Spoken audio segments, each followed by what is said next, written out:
दोस्तों 2023 गया और अब आ गया है 2024। 2024 में काफी सारे बदलाव किए गए हैं। यहाँ पर सरकार ने, इसके अलावा एनपीसीआई, आरबीआई ने मिल करके काफी सारे बदलाव किए हैं। यूपीआई पर भी काफी बड़ा बदलाव किया गया है। इसके अलावा डीमार्ट अकाउंट जैसे कि म्यूचुअल फंड, एसआईपी पर भी बदलाव किया गया है। इसके अलावा पॉलिसी जो आप लेते हैं उस पर भी बदलाव किया गया है। इसके साथ साथ दोस्तों सिम पर भी, यानी कि जो आप सिम यूज करते हैं जैसे कि जियो, वोडाफोन, एयरटेल, यहाँ पर भी काफी बड़ा बदलाव किया गया है। दोस्तों ये वीडियो काफी पहले आ जाना चाहिए था, लेकिन जैसा कि आप लोग जानते हैं कि मैं ऐसे वैसे वीडियो डालता नहीं हूं। पहले डालता था कि लोगों की बातें सुन करके मैं वीडियो डाल देता था, उसके बाद में पता चलता था कि वो वीडियो पूरी तरह से रॉन्ग है। आज से तकरीबन 3-4 वर्ष पहले, तो उसी का खामियाजा है जो ये मेरा चैनल भुगत रहा है। दोस्तों अगर उतना मैंने गलती ना किया होता तो आज मेरे चैनल पर 10,000 प्लस सब्सक्राइबर होते, बहुत ही ज्यादा सब्सक्राइबर होते। वही मैंने गलती की जिसकी वजह से आज सब्सक्राइबर बेस बहुत ही कम है इस चैनल पर। तो अब ये गलती मैं दोबारा दोहराना नहीं चाहता हूं। मैं कोई भी वीडियोस देखता हूं तो उस वीडियो को देख करके मैं कोई भी वीडियोस अपने चैनल पर अपलोड नहीं करता हूं दोस्तों, जब तक उसका कोई भी प्रूफ ना मिले। तो दोस्तों आज के इस वीडियो में हम यही जानेंगे कि आखिर कौन सा बदलाव किया गया है डीमार्ट अकाउंट पर, इसके अलावा यूपीआई पर। तो दोस्तों यहाँ पर टोटल 7 बड़े बदलाव किए गए हैं। इन सभी बदलावों को मैं इस वीडियो में डिस्कस करूंगा, तो वीडियो को बिल्कुल भी स्किप मत करिएगा। और अगर आप चैनल पर पहली बार आए हैं तो प्लीज चैनल को सब्सक्राइब कर लें ताकि आपको ऐसे ऐसे नॉलेजफुल वीडियोस मिले सबसे पहले। तो चलिए इसी के साथ में वीडियो स्टार्ट करते हैं। दोस्तों सबसे बड़ा बदलाव जो किया गया है वो डीमार्ट अकाउंट को लेकर के है। अगर आपने डीमार्ट अकाउंट खुलवा रखा है, म्यूचुअल फंड इन्वेस्ट कर रहे हैं, एसआईपी में इन्वेस्ट कर रहे हैं, तो यहाँ पर दोस्तों 30 जून 2024 तक अगर आप नॉमिनी ऐड नहीं करवाते हैं, यहाँ पर जो नॉमिनी ऐड का जो समय बताया गया है वो 30 जून 2024 बताया गया है। अगर आप 30 जून 2024 तक में नहीं करवाते हैं तब ऐसे केसेस में देखिए यहाँ पर होगा कुछ भी नहीं। लेकिन अगर आप नॉमिनी ऐड नहीं करते हैं तो भगवान ना करे आपको कभी भी कुछ हो जाए। मान लो अगर आप नहीं रहते हो तो आपके बाद में अगर आप नॉमिनी ऐड नहीं करते हो अपने अकाउंट पर तो वो पूरा का पूरा पैसा जो है वो कंपनी जब्त कर लेगी दोस्तों। तो इसलिए मैं आप लोगों को यही कहूंगा कि अगर आपने डीमार्ट अकाउंट ओपन करवा रखा है, म्यूचुअल फंड या एसआईपी, तो उसमें आप नॉमिनी ऐड कर लो ताकि नॉमिनी को भी पैसे मिल सके। अगर आप ऐसा हो ना, मैं दुआ करता हूं कि ऐसा किसी के भी ना साथ ना हो, लेकिन मान लो कभी भी हो जाता है तो ऐसे केसेस में अगर नॉमिनी ऐड होता है तो नॉमिनी को पूरा का पूरा फंड चला जाता है। अदरवाइज अगर नॉमिनी ऐड नहीं होता है तो वो पूरा का पूरा पैसा जो है वो कंपनी जब्त कर लेती है।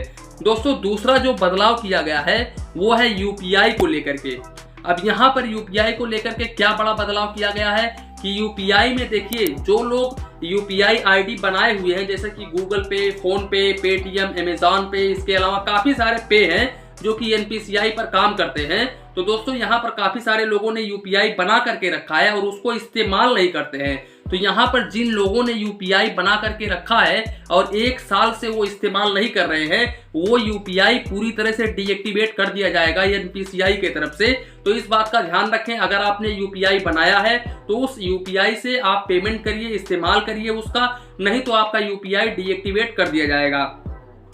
इसके अलावा दोस्तों जो तीसरा बड़ा अपडेट है वो है दोस्तों न्यू यूजर के लिए ये अपडेट है कि अगर आपने गूगल पे, फोन पे, पेटीएम बना रखा है, यूपीआई से पेमेंट करते हैं, तो दोस्तों अगर आप नए यूजर हैं तो 2,000 रुपए तक आप इंस्टेंट पेमेंट कर सकते हैं। लेकिन 2,000 रुपए से ऊपर का अगर आप किसी भी मर्चेंट के पास में पेमेंट करते हैं या फिर किसी को ट्रांसफर करते हैं तो वो जो अमाउंट है वो 4 घंटे बाद क्रेडिट होगा। तो इस बात का ध्यान रखें दोस्तों। अब यहाँ पर आप लोगों का एक सवाल होगा कि आखिर जो पेमेंट है वो 4 घंटे बाद क्रेडिट क्यों होगा।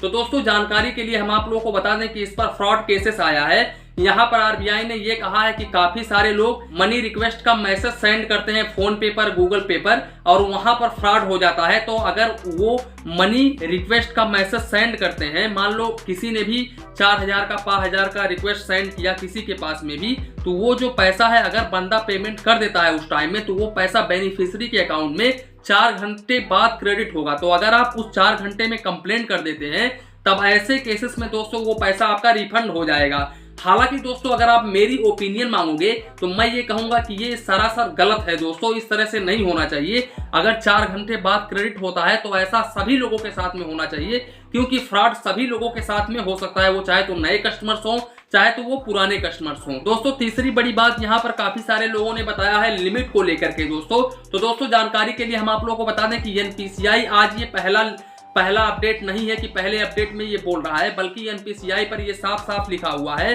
कि आप एक दिन में 1 लाख रुपए तक का पेमेंट कर सकते हैं। हालांकि अब यहाँ पर काफी सारे लोग ये बोलेंगे कि सर मैं 25,000 रुपए तक ही कर पाता हूँ या फिर 10,000 रुपए तक ही कर पाता हूँ। तो दोस्तों जानकारी के लिए हम आप लोग को बता दें कि आपको बैंक लिमिट सेट करके देता है। यहाँ पर जैसे आपने किसी BC पॉइंट पर अपना अकाउंट ओपन करवा के रखा है और आपने basic savings bank deposit account open करवाया है, तो वहां पर उन्होंने 10,000 रुपए आपका लिमिट बना दिया, तो आप 10,000 रुपए ही फंड ट्रांसफर कर सकते हैं, उससे ऊपर नहीं कर सकते हैं। इसके अलावा दोस्तों अगर आपके पास में SB अकाउंट है बड़े बैंक में, तो वहां पर जैसे कि HDFC हुआ, ICICI हुआ, आपने BC पॉइंट से नहीं खुलवा करके रखा है, रूरल में, सेमी अर्बन में, मेट्रो सिटी में आपने अकाउंट ओपन करवा के रखा है बाकायदा ब्रांच में जाकर के, तो उस अकाउंट पर दोस्तों 1 लाख रुपए तक की लिमिट होती है। अगर आपके अकाउंट पर 1 लाख रुपए तक की लिमिट नहीं है तो आप अपने ब्रांच में संपर्क करिए, उनसे बोलिए कि सर हमारा 1 लाख रुपए तक का लिमिट नहीं है, मेरा लिमिट बढ़ाइए, तो आपका लिमिट बढ़ जाएगा। इसके अलावा दोस्तों आप UPI से पर डे 10 बार पेमेंट कर सकते हो दोस्तों। इसके अलावा दोस्तों यहाँ पर काफी सारे लोगों ने ये बताया है कि नया अपडेट आया है कि PP पर यानी कि PP पेमेंट पर आपको 1.1% का चार्जेस देना होगा दोस्तों। तो ये आज का अपडेट नहीं है, ये तकरीबन 6-7 महीने पहले का अपडेट है। ये जो भी मैं अपडेट बता रहा हूँ, अपडेट ओनली यही है कि ये जो 1 साल का जो ये अपडेट आया है, यही है कि 1 साल अगर आप यूज नहीं करते हो तो इसको डीएक्टिवेट कर दिया जाएगा।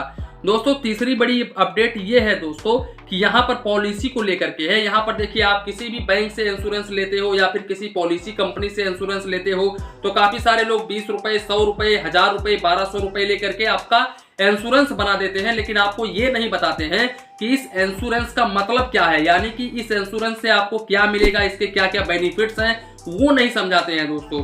तो अब यहाँ पर सरकार का बड़ा फैसला आया है कि अब कोई भी कंपनी आपको इंश्योरेंस बना कर देती है तो उसका बाकायदा से एक चिट्ठा बना करके देगी, एक पर्ची बना करके देगी और आपको समझाएगी पहले कि इस इंश्योरेंस का मतलब क्या है, कितना आपको मिलेगा, और आपको अच्छे तरीके से समझाया जाएगा। और इसके अलावा अगर आपको अच्छे तरीके से समझाया नहीं जाता है तो भी आप ये मान के चलो, अगर आपको कोई भी इंश्योरेंस कंपनी है आपको अच्छे तरीके से नहीं समझाती है और आपका इंश्योरेंस कर देती है, तो ऐसे केसेस में आप जिस टाइम पर आपका इंश्योरेंस कटता है उस टाइम से लेकर के 1 महीने के अंदर आप उस इंश्योरेंस को डीएक्टिवेट करवा सकते हैं और आप अपना पूरा का पूरा पैसा रिफंड ले सकते हैं।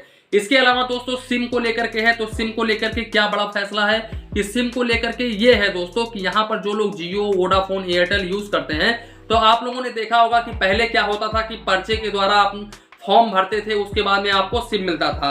हालांकि दोस्तों अब ये पूरी तरह से रद्द कर दिया गया है। यहाँ पर सरकार ने ये कहा है कि अब पूरी तरह से इसको रद्द कर दिया गया है। अब आपको बायोमेट्रिक के जरिए ही सिम मिलेगा, इसके अलावा किसी भी प्रकार से आपको सिम प्रोवाइड नहीं किया जाएगा अगर आप नया सिम लेने के लिए जा रहे हो तो। हालांकि दोस्तों ये प्रक्रिया बहुत पहले से चल रही थी, लेकिन कहीं कहीं पर फॉर्म का भी प्रक्रिया चल रहा था, लेकिन ये फॉर्म का प्रक्रिया पूरी तरह से रद्द कर दिया गया है। अब आपको डिजिटली माध्यम से सिम प्रोवाइड किया जाएगा। तो दोस्तों यही था बड़ा अपडेट। इसी के साथ में वीडियो समाप्त करते हैं। वीडियो पसंद आया हो तो प्लीज वीडियो को एक लाइक करिए और अपने चैनल फाइनेंस बैंकिंग को सब्सक्राइब करिए। मन में कुछ डाउट हो, कंफ्यूजन हो तो प्लीज कमेंट करिए। धन्यवाद, मिलते हैं नेक्स्ट वीडियो।